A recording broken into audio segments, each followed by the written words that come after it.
नमस्कार दोस्तों, जय माता दी। दोस्तों, मैं हेमलता उपाध्याय आप सभी का अपने चैनल पर बहुत बहुत स्वागत करती हूँ। दोस्तों, आज हम श्रवण करेंगे श्रावण मास महात्म का 14वां अध्याय। ईश्वर बोले, हे महामुनि, श्रावण मास में जो व्रत करने योग्य है वो अब मैं बताऊंगा। आप उसे ध्यान से सुनिए।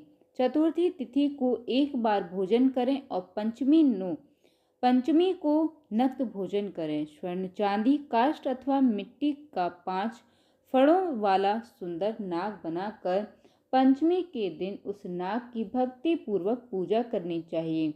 द्वार के दोनों ओर गोबर से बड़े बड़े नाग बनाएं और दधि, शुभ, दुर्वाकुरों, कनेर, मालती, चमेली, चंपा के फूलों, गंधों, अक्षतों, धूपों तथा मनोहर दीपों से उनकी विधिवत पूजा करें। उसके बाद ब्राह्मणों को घृत, मोदक तथा खीर का भोजन कराएं। इसके बाद अनंत वासुकी, शेष, पद्मनाग, कंबल, काकोटक, अश्व, 8वां धृतराष्ट्र, शंखपाल, कालिय तथा तक्षक, इन सब नागकुल के अधिपतियों को तथा इनकी माता कद्रु को भी हल्दी और चंदन से दीवार पर लेकर फूलों आदि से इनकी पूजा करें।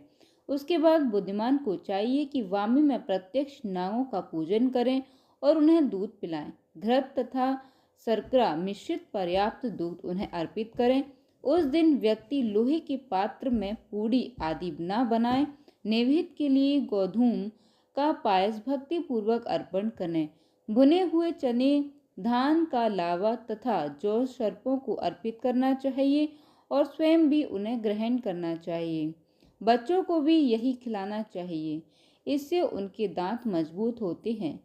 सांप की वामी के पास श्रृंगार युक्त स्त्रियों को गायन तथा वादन प्रदान करना चाहिए और इस दिन को उत्सव की तरह मनाना चाहिए। इस विधि से व्रत करने पर सर्प से कभी भी भय नहीं होता है। हे विप्र, मैं लोगों के हित की कामना से आपसे कुछ और भी कहूँगा।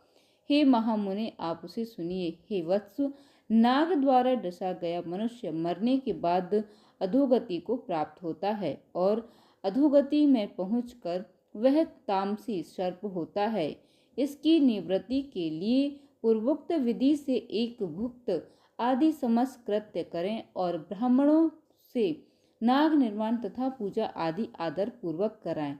इस प्रकार 12 मासों में प्रत्येक मास में शुक्ल पक्ष की पंचमी तिथि को इस व्रत का अनुष्ठान करें और वर्ष के पूरा होने पर नागों को निमित्त ब्राह्मणों तथा सन्यासियों को भोजन कराएं।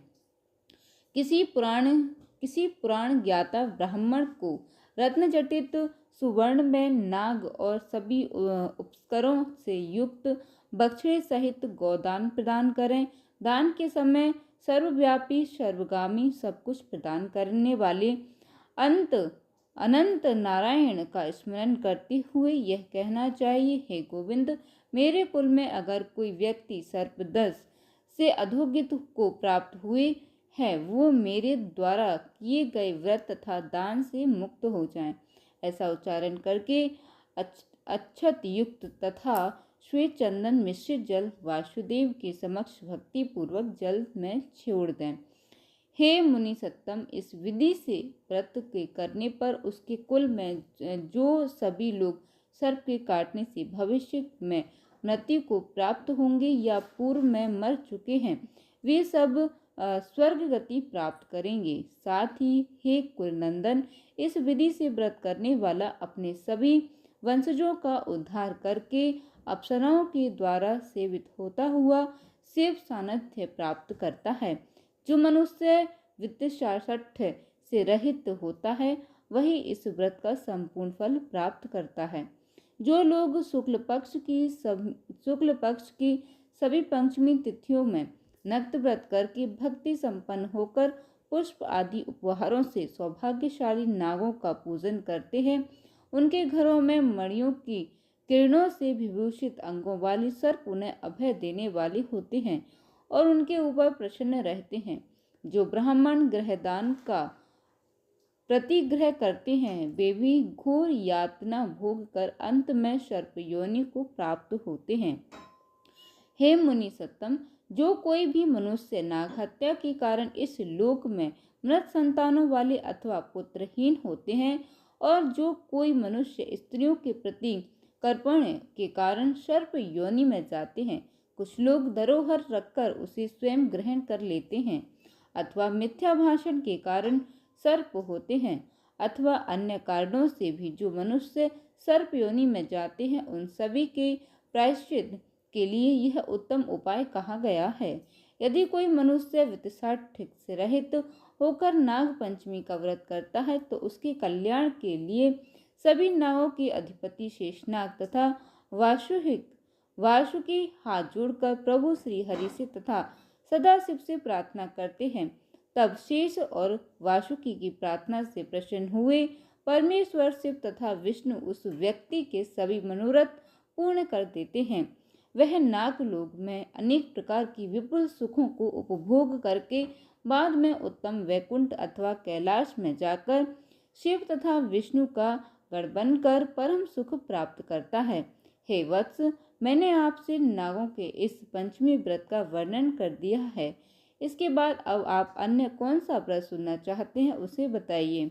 इस प्रकार श्री स्कंद पुराण के अंतर्गत ईश्वर संत कुमार संवाद में श्रावण मास महात्म्य में नाग पंचमी व्रत कथन नामक 14वां अध्याय पूर्ण हुआ। उम्मीद करती हूँ दोस्तों कथा आपको पसंद आई होगी। अगर कथा अच्छी लग जाती है तो प्लीज़ दोस्तों वीडियो को एक लाइक ज़रूर कर दीजिएगा। साथ ही हमारे साथ जुड़े रहने के लिए चैनल को सब्सक्राइब कर लीजिएगा। जय माता दी दोस्तों, धन्यवाद। और हाँ दोस्तों, कमेंट में हर हर महादेव लिखना बिल्कुल भी मत भूलिएगा। कमेंट में हर हर महादेव ज़रूर लिखिएगा। धन्यवाद।